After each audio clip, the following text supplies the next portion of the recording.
ओम नमः शिवाय। ऋषि मार्कंडेय जी को शिवजी द्वारा ही चिरंजीवी होने का वरदान प्राप्त हुआ।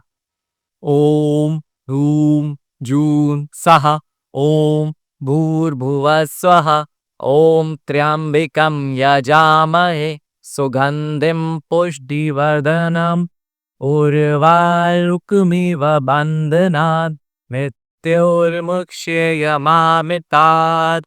ओम स्वः भुवः भुः ओम सः जूं ह्रूम ओम।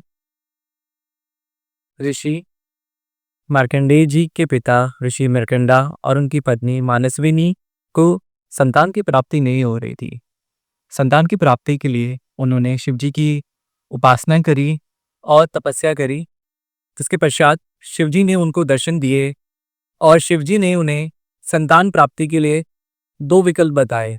एक विकल्प था एक छोटी आयु का पुत्र जो बुद्धिमान हो और जो धर्म का पालन करता हो और जो भगवान की भक्ति में लीन रहता हो, और दूसरा विकल्प था एक दीर्घ आयु का पुत्र जिसकी आयु लंबी हो परंतु वह एक साधारण मनुष्य की तरह हो।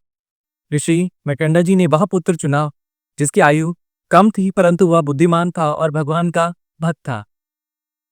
जब वह पुत्र बड़ा हुआ और उसका अंतिम समय करीब आया तो उनके पिता ने उनको ये बोध कराया और ये बताया कि अब अंतिम समय में उन्हें भगवान की प्रार्थना करनी चाहिए और उनकी उपासना करनी चाहिए।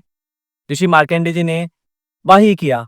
जब उनका अंतिम समय था तो यमराज जी के दूत जब उनके प्राण लेने के लिए आए तो उस समय वह एक मंत्र की उपासना कर रहे थे, उस मंत्र की साधना कर रहे थे।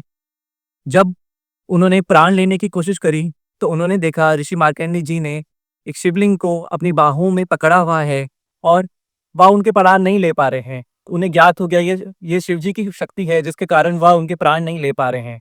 उसके पश्चात वह यमराज जी के पास गए और उनको सारी कथा बताई। यमराज जी स्वयं प्रकट हुए और उनके प्राण लेने के लिए मृत्यु का पाश जब उनकी तरफ फेंका तो वह पाश जाकर शिवलिंग को लगा। और क्या था फिर उसी समय शिवजी साक्षात प्रकट हुए परंतु वह बहुत क्रोध में थे और उन्होंने यमराज जी को बोला जो आप यहाँ कर रहे हैं यह उचित नहीं है। यमराज जी ने कहा कि हे प्रभु, ये सृष्टि तो आप ही की रचाई हुई है, जीवन भी आप ही का है, मृत्यु भी आपकी दी है, परंतु ऐसा क्या है इसमें जो हम इसके प्राण ना लें। तब शिव जी कहते हैं कि अब भक्त जिस मंत्र का जाप कर रहा है वह मंत्र महामृत्युंजय मंत्र है। यह मंत्र जो भी जाप करता है वह मृत्यु को छोड़कर मोक्ष की ओर आगे बढ़ जाता है। उसी दिन ऋषि मार्कंडेय जी को चिरंजीवी होने का वरदान प्राप्त हुआ शिव शंकर जी के द्वारा।